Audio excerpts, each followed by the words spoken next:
अब शिवरात्रि कहती है शिवो गुरु शिवो देवः शिवो बंधु शरीरिणाम, शिव आत्मा शिवो जीव शिवाद अन्यात न किंचित। स्कंद पुराण ब्रह्मखंड ब्रह्मोत्तर खंड का 4वां अध्याय, पहला श्लोक।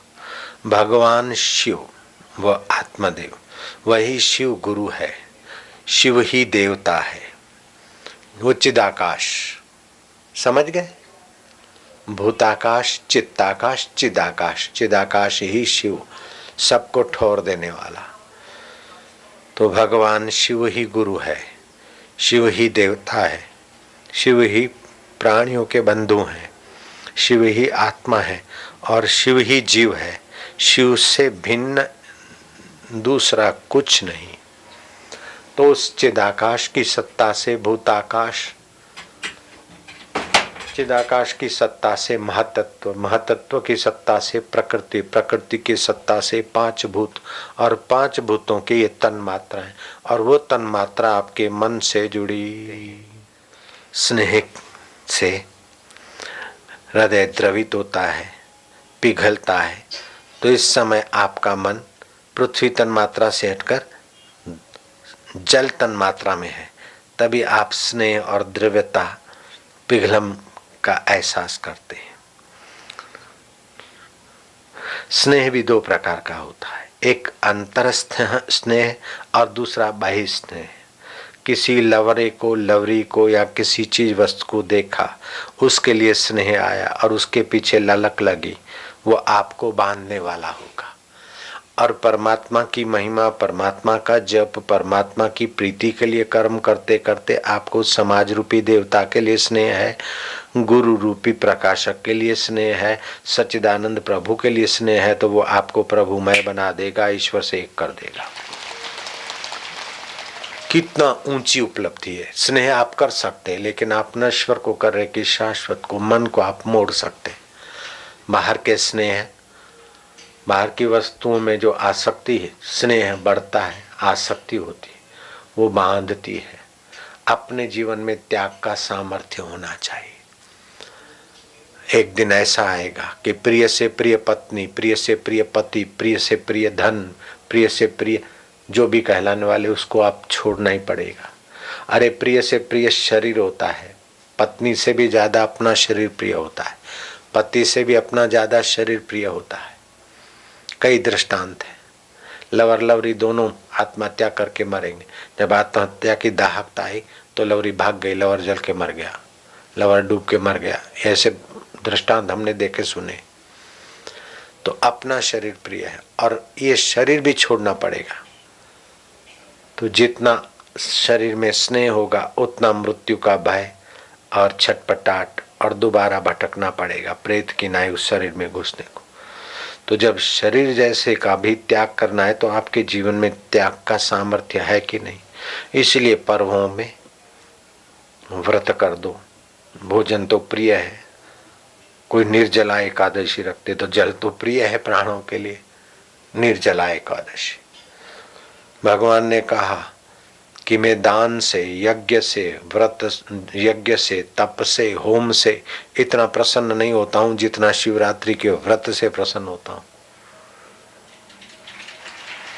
क्यों? कि आपके अंदर त्याग का सामर्थ्य व्रत से आएगा।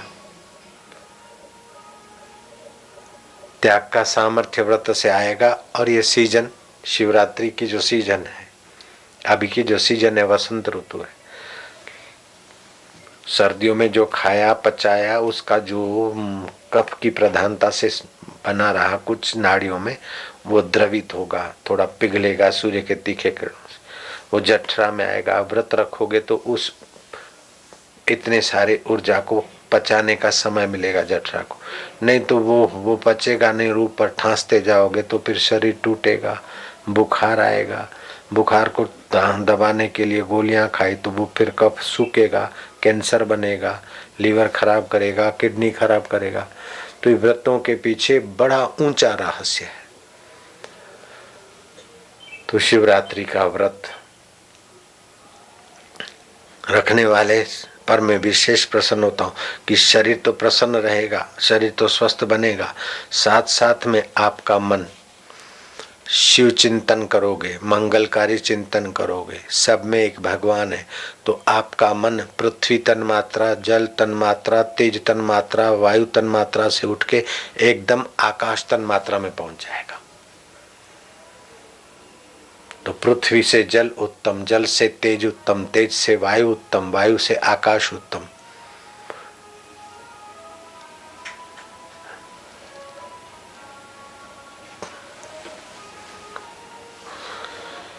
तो जल स्टॉल वाले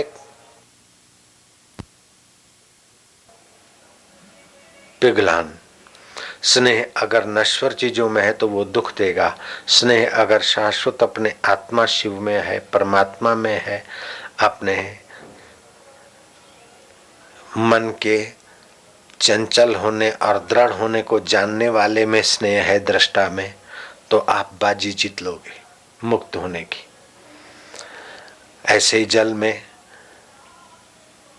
जो द्रव्यता है, स्नेह है, तो वो उसमें मन होता है, उस तन मात्रा में तो मन ऐसा है, तो मन ऐसा होता है। हम स्नेह कर रहे हैं ये तो जानते हो मन से जुड़कर, नहीं, जल तन मात्रा की द्रव्यता से मन में स्नेह आया। अब जिसके प्रति स्नेह आया उसकी बात से कुछ अड़ गए तो फिर उसके प्रति उब भी तो आती है। तो उब का भी साक्षी है, स्नेह का साक्षी है वो चिदाकाश स्वरूप परमात्मा मेरा आत्मा है। उधर का स्नेह मुड़ गया तो आप साक्षात्कार के राज्य मार्ग पे आ गए। बहुत सरल हो गया। नहीं तो बचपन में कई चीजों को, वस्तुओं को, व्यक्तियों को स्नेह किया, अब वो खिलौने कहाँ है। लेकिन स्नेह करने का जल तन मात्रा तो है, और उसी से तुम्हारा मन कभी कहीं स्नेह करता है, कभी कहीं से उबता है। तो उसके उबान को और स्नेह को भी तो देखने वाला कोई है। जो देख रहा है उसमें अगर स्नेह मुड़ जाए तो मन ब्रह्म रूप हो जाएगा, शिव रूप होगा, गुरु रूप हो जाएगा। तीसरा है तेजस तत्व। तेजस तत्व से चित्त में राग पैदा होता है, ललित वृत्ति पैदा होती है। फिर वो राग नश्वर में करो तो कामिनी से करो तो कामी, धन से करो तो लोभी, परिवार से करो तो मोही, पद से और शरीर से करो तो अहंकारी बन जाते हो। लेकिन वही राग अगर ललित वृत्ति से, राग को देखने वाले से ही राग आ जाए तो राग को देखने वाले से आपका राग आपको जोड़ देगा। मन में कितनी शक्तियां छुपी है, कितने सद्गुण छुपे हैं, केवल मोड़ने की कला की बलिहारी। चौथा है वायु तत्व। अच्छा, तो तेज तत्व से अगर आपका तेज तत्व सात्विक है तो प्रकाश दिखेगा, बुद्धिमत्ता रहेगी। अगर राजसी है तो ललित वृत्ति आएगी।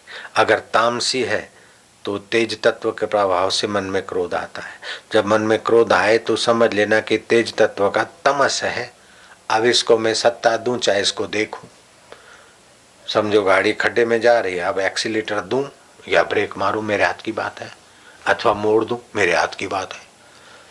तो जब गुस्सा आए तो आप उस गुस्से को, तेज तत्व का असर मन पे हुआ है, उसको देखने वाला चिदाकाश मेरा परमात्मा मेरे साथ, इतना सोचो तो गुस्सा आपका खून खराब नहीं करेगा। महाशनो महावैरी, भगवान ने कहा महाशत्रु है, महावैरी है। काम, एष क्रोध, ये रजोगुण से उत्पन्न होते, रजस मिश्रित तमः। अगर वायु तत्व, वायु तन मात्रा में आपका मन जुड़ा है तो वायु चंचल है, आपके मन में चंचल वृत्ति उत्पन्न होगी। तो चंचल वृत्ति को उत्पन्न तो हुआ ही देखा, लेकिन लंबा श्वास लेके दीर्घ जप किया हरि ओम, तो वायु तत्व की रिधम बन जाएगी। तो मन की चंचलता तो थोड़ी रहेगी, लेकिन रिधम सात्विक हो जाएगी तो नुकसान नहीं करेगा। फिर पांचवा है आकाश तन मात्रा से आप जुड़ते हो।